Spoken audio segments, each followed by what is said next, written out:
Welcome to the Private Practice Survival Guide podcast with your host, Brandon Seigel. I'm a published author, speaker, entrepreneur, and private practice strategist dedicated to transforming the way that healthcare functions. This podcast is all about empowering you to create the change you want to see. Let's dive in. Thank you so much for tuning in. In this episode, we're talking about the secret to measuring marketing effectiveness. I think that's so important. It's so funny because I think a lot of private practice owners feel when they do marketing, it's kind of like a cozy blanket. It wraps them around feeling like, okay, I'm building my business because I'm doing marketing. And then I ask them, I say, hey, are you actually measuring the effectiveness of this marketing campaign? And the first thing I go is, well, yeah, I am, Brandon. Why do you ask? And I go, how are you measuring it? They say, well, I get this report. I'm like, oh my gosh. They're like, yeah, it's this report and it's got impressions and we had 15,000 impressions. And I'm like, and what did that mean? Well, people are seeing it. And I'm like, yeah, but did you get clients? They're like, what do you mean? And I'm like, did you get a new client from it? Well, we get new clients every month. Yeah, I guess. And I'm like, no, did that campaign generate a direct client in your practice?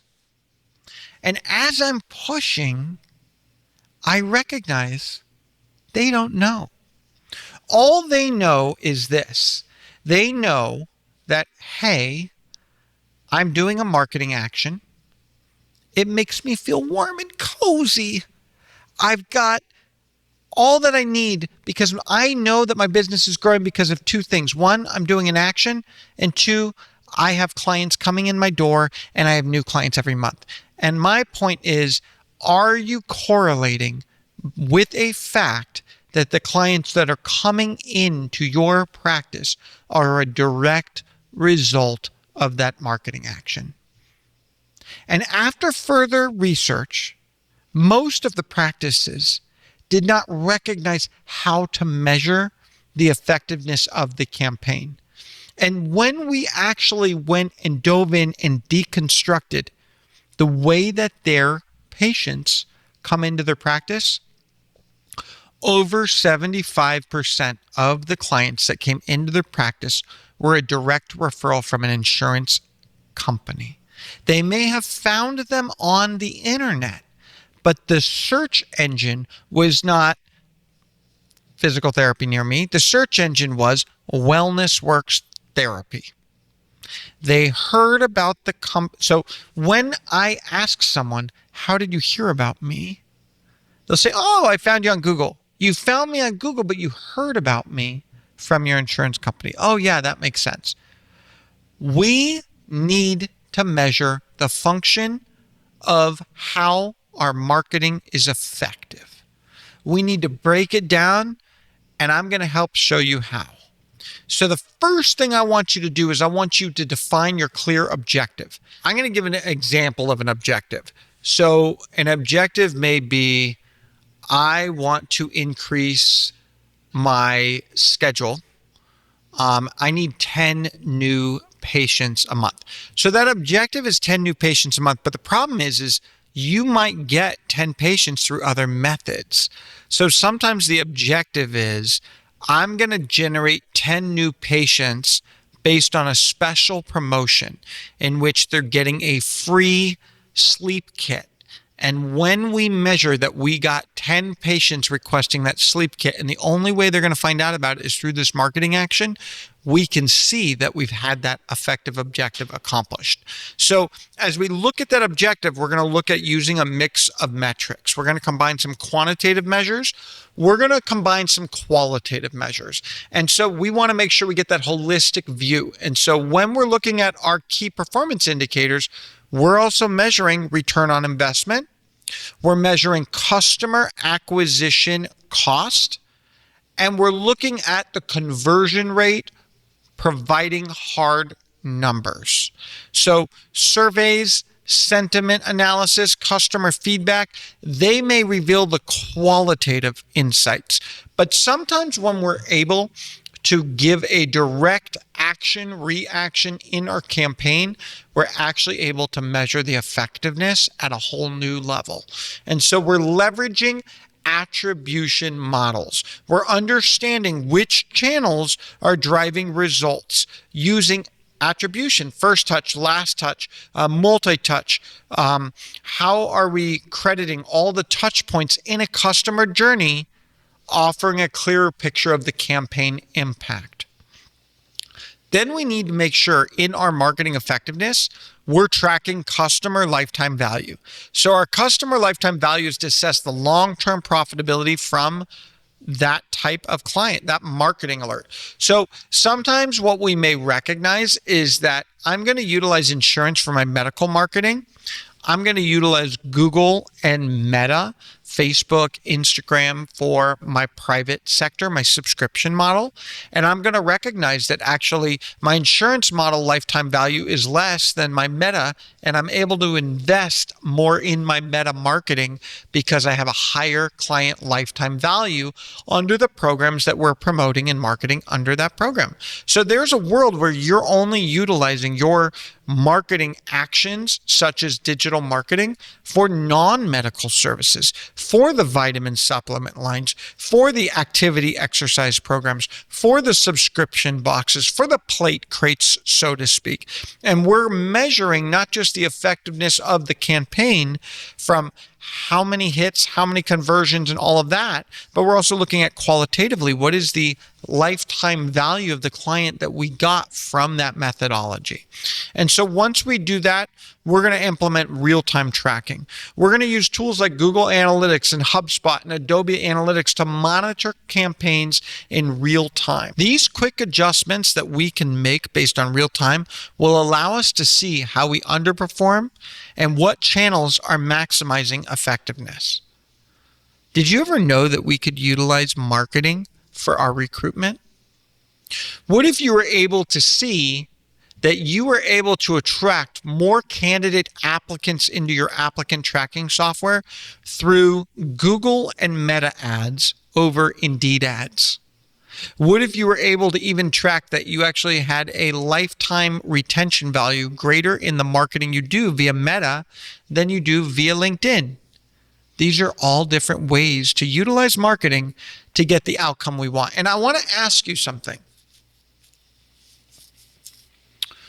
What carries more net value to you?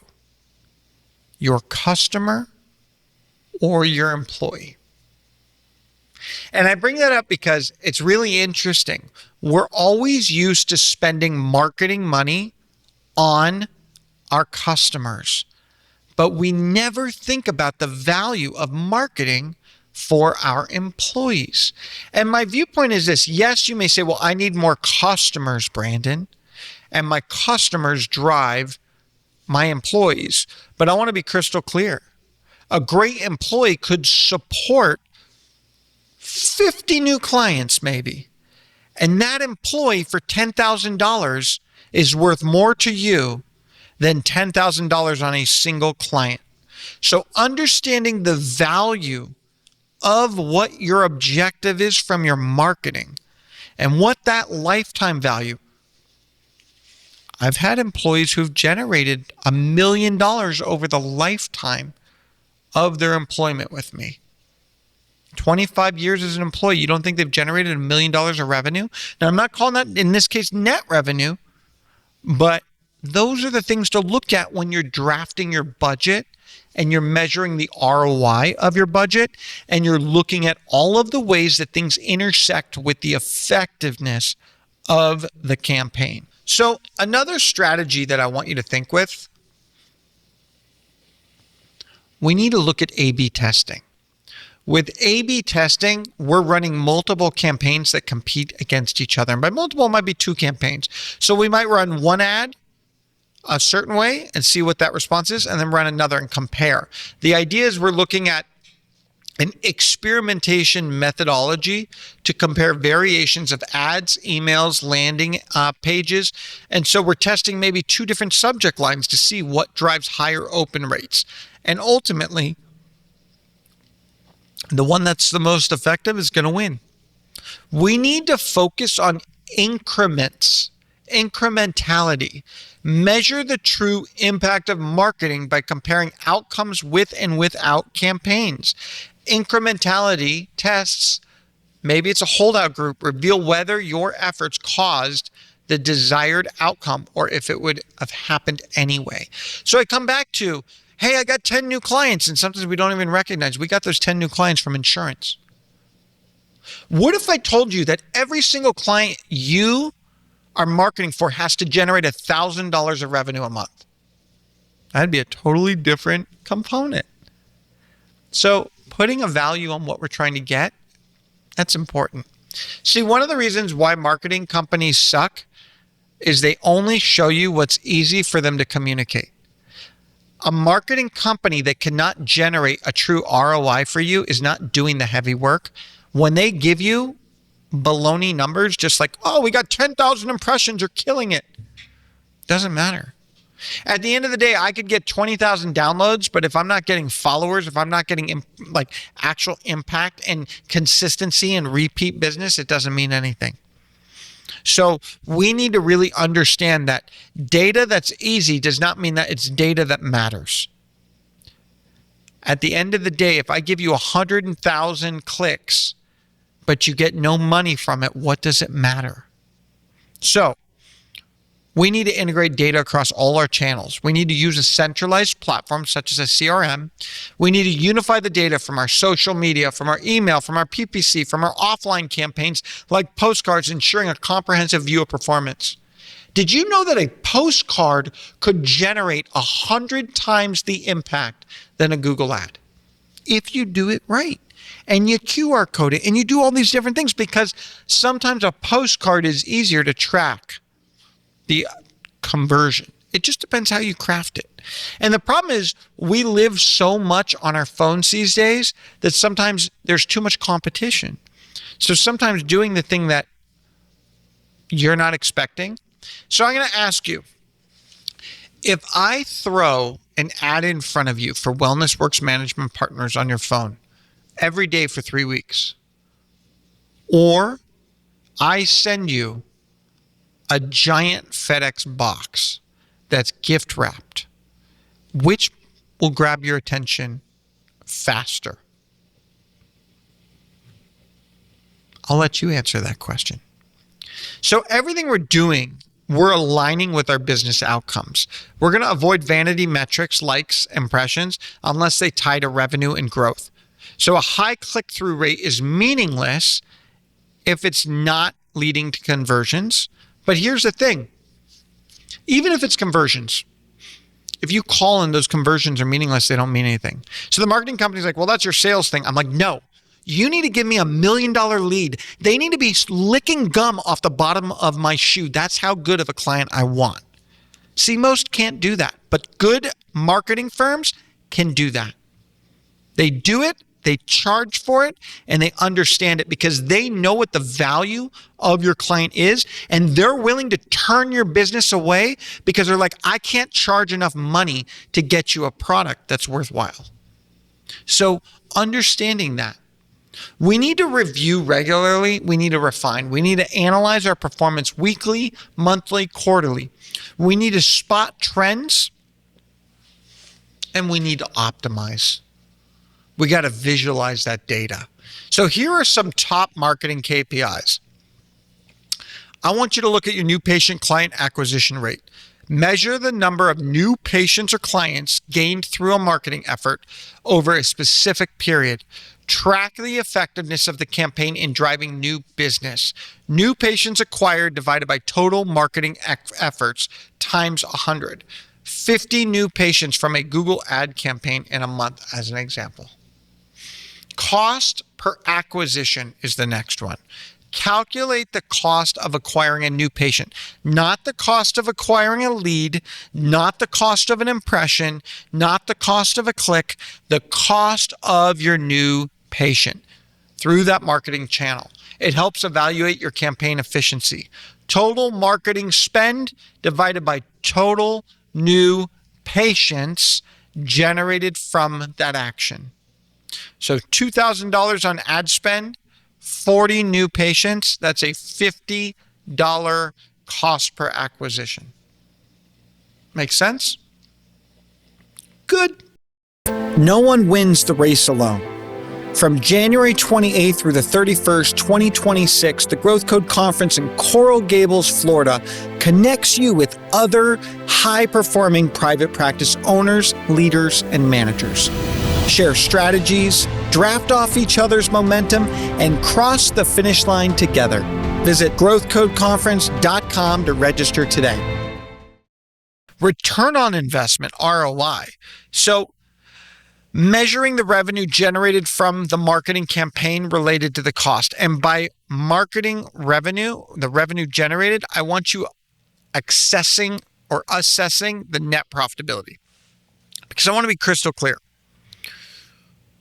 If your client is only a net profit value lifetime of $50 and it costs you $50, it doesn't matter if that client brings in $100,000 if you have no profit left over. So in our business, we're in a low margin game. We have to be really careful. So measure that component. So ideally, your cost is no more than 10 to 20% of the net profit.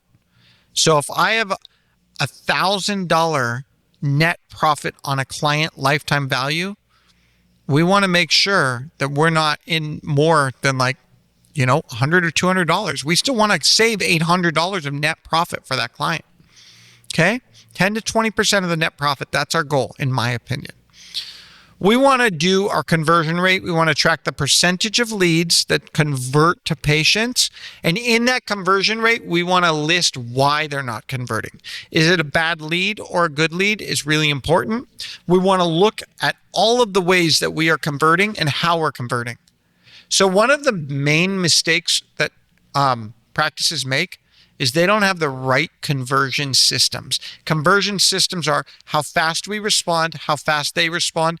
If you have a response time of 24 hours or less, and you are not in contact within 72 hours of the initial inquiry, the value of that client goes down way, way, way in potential of conversion. So I believe that I have 48 hours to convert a client. That's my own personal stat. 48 hours to convert them. And when I say convert them is I've pre-qualified them. It's not that they become a new patient. It's that I have 48 hours to pre-qualify that they're a lead. If they pass that list, they've counted as a conversion from an inquiry to a lead capability. So I really should break that down a little bit. An inquiry is someone who is interested in learning more. A lead is someone that wants your services, and it's a matter of going through the discovery process. So I want to measure the conversion of inquiry to lead and lead to patient. I want, when I am working with a marketing firm in a budget, I want an 80% conversion or greater from inquiry to lead. And from that 80% lead list, I want a 50% conversion rate. So I got 100 inquiries, convert that into leads, convert that into clients. Depends on your market, depends on what you're selling, depends on what your marketing is, depends how defined your audience is that you're targeting. The next thing we want to look at is what is the patient-client retention rate? How long do we hold them? This is the percentage of existing patient clients who return for services, helps us define value, reflecting the success of loyalty building efforts. Sometimes it's email campaigns, follow-up campaigns, etc. And so returning patients divided by the total patient starts of a period, that would be your client retention start rate. So sometimes a campaign can actually drive not new patients, but prior patients to become returning patients. And that's important. We want to look at the website traffic. We want to look at the engagement. We want to track unique visitors, page views, Time spent on the website is really important. High engagement signals effective SEO, content marketing, paid ads, tools like Google Analytics for metrics can show us our bounce rate or the pages per session. Like an example, 1,000 monthly visitors with an average session duration of 2 minutes. I don't know. Some of you may find that valuable. Some of you may not. I want more than 2 minutes. I know that might be a lot, but I want more than 2 minutes. Appointment booking rate. We're going to measure the percentage of inquiries to leads to how many become patients in terms of that booking rate. We talked about customer lifetime value, estimating the total revenue a patient client generates over the relationship with the practice, helps us justify marketing spend and prioritizes high value clients. So, very interesting. The value of a medical billing practice is often greater for me than the value of a fractional human resources client. And the reason for it is the lifetime. I find that people need medical billing. We are generating direct revenue. HR is not always financially seen as a value proposition, although it is. But my budget for marketing will be greater on a medical billing acquisition than it will on an HR acquisition. It's just an interesting thing. The other thing is it's easier for me to find more qualified professionals in one area than the other. That affects things as well sometimes. We want to look at our referral rate. So that tracks the percentage of new patients, clients from referrals, word of mouth, patient reviews, etc., indicating brand trust, reputation, and so that helps us. Online review and rating metrics monitors the quantity and quality of reviews on platforms, whether it's Google, Yelp, Healthgrades, you get my point. So averaging 4.8 star review of 50 Google reviews, that kind of example. So why these KPIs matter for private practices. So we want to focus on local impact. And private practices often serve local communities. So KPIs like website traffic from local SEO or referral rates are critical. Budget constraints. These KPIs we want to look at, typically we have smaller budgets. So our cost per acquisition, our ROI, is going to be really important. Trust and retention. At the end of the day, the client lifetime value and retention rate reflects the trust and loyalty, which is essential to long-term success when we're investing in our marketing. And then our digital presence. We want to understand online engagement, reviews, what's vital, and how people are utilizing our digital experience to engage with our organization. So as we look at tracking ROI, I want you to track the following. I want you to calculate your revenue attribution. And so we're going to use tracking tools to attribute revenue to specific campaigns. We're going to tag leads with UTM parameters to trace their source.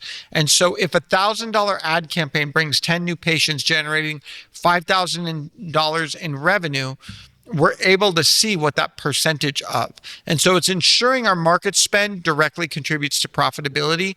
And that's critical because we have small budgets.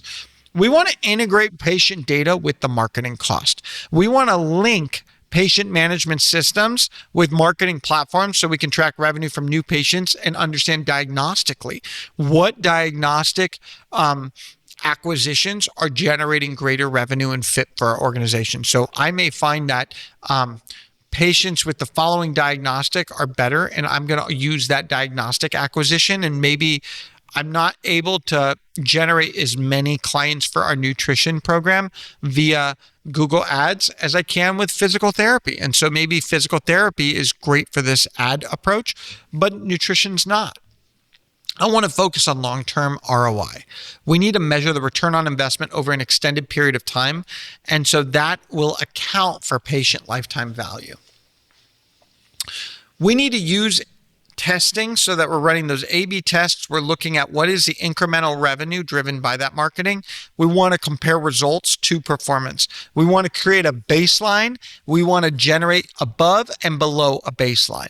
And from there, we're going to isolate the marketing's true financial accountability through what that impact looks like. We're going to overestimate, underestimate, so we look at the differential.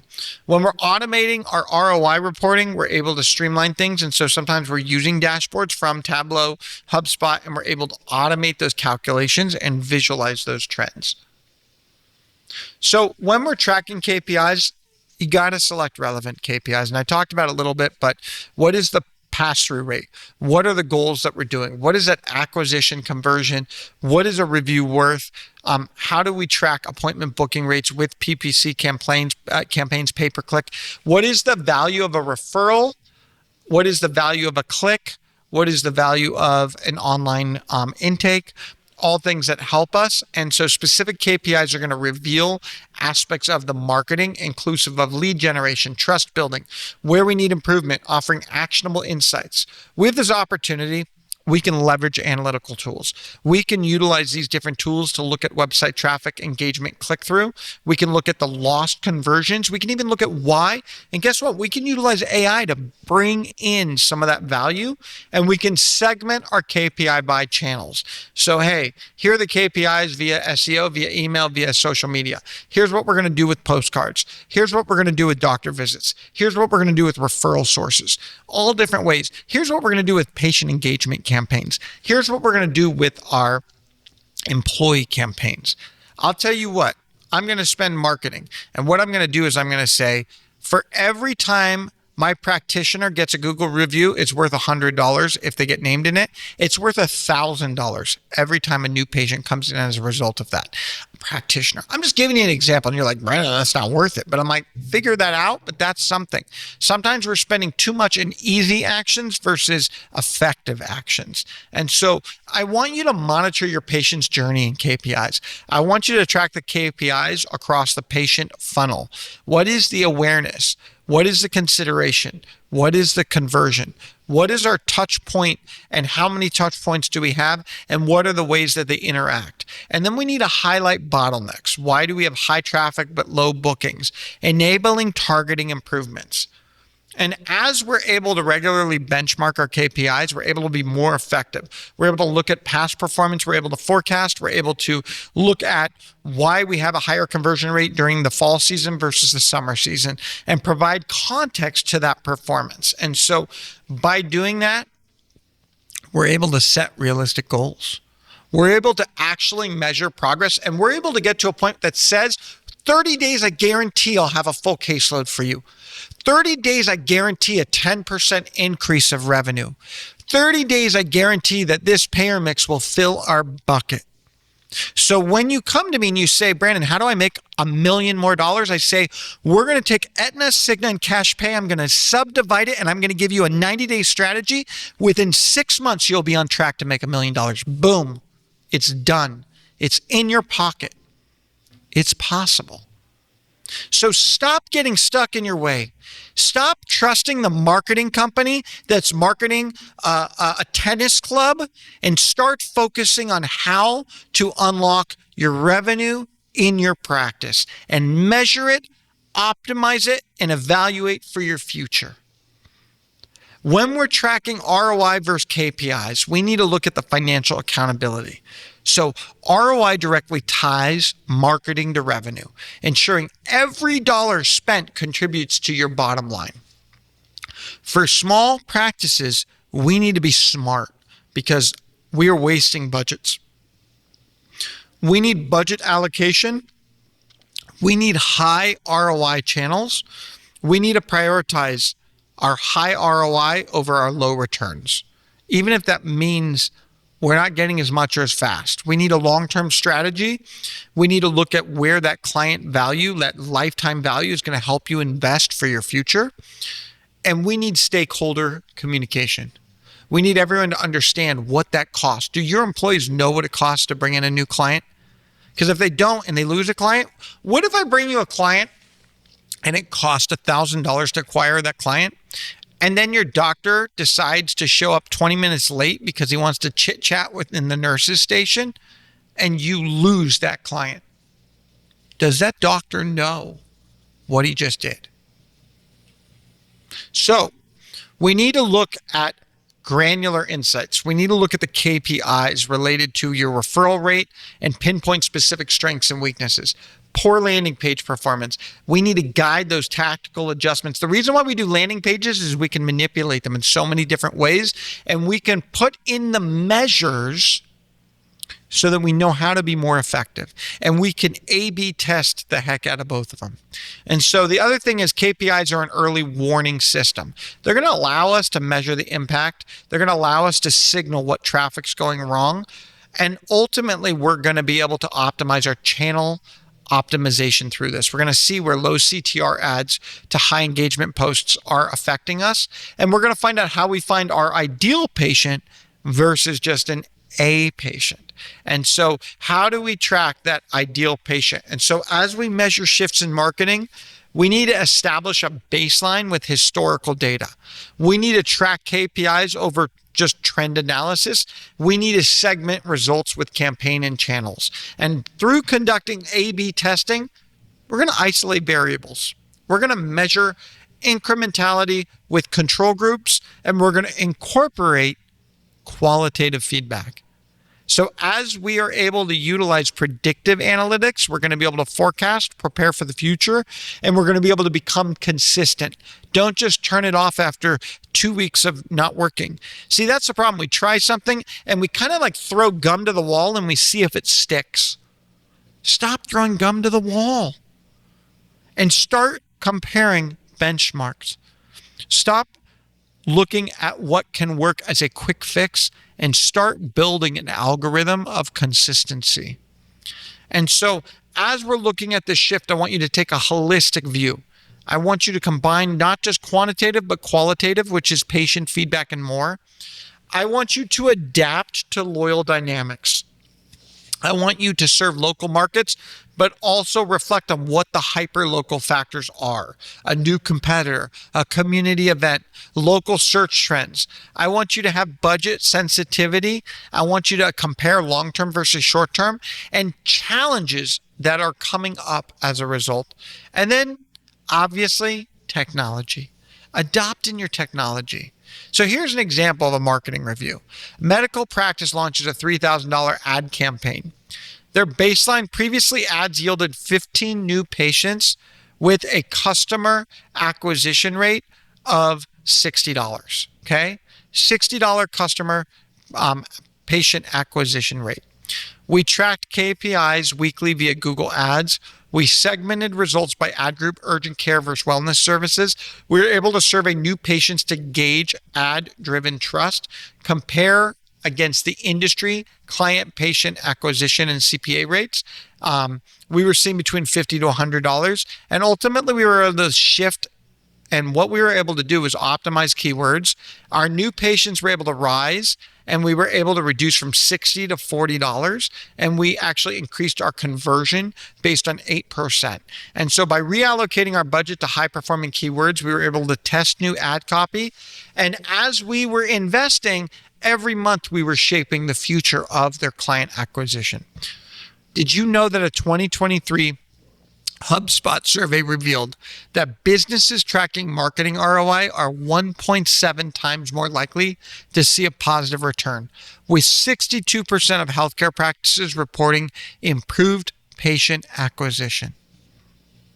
It's there. In the words of Peter Drucker, the aim of marketing is to know and understand the customer so well that your product or service fits him or her or them and sells itself.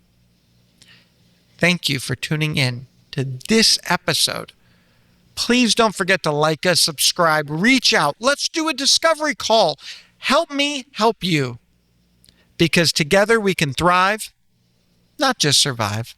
Thank you for tuning in to the Private Practice Survival Guide podcast. I'm incredibly grateful to each and every one of you. Exciting news. We're now available everywhere, from Spotify to Apple Podcasts to YouTube or anywhere you like to listen to your podcasts. So watch, listen, and reach out. If you loved this episode, please drop a 5-star review. It truly means the world to me. Are you looking for more ways to elevate your practice? If so, now is your chance. Reach out, go to my website, or email me at brandon@wellnessworksmp.com. And remember, it's not just about surviving, it's about thriving.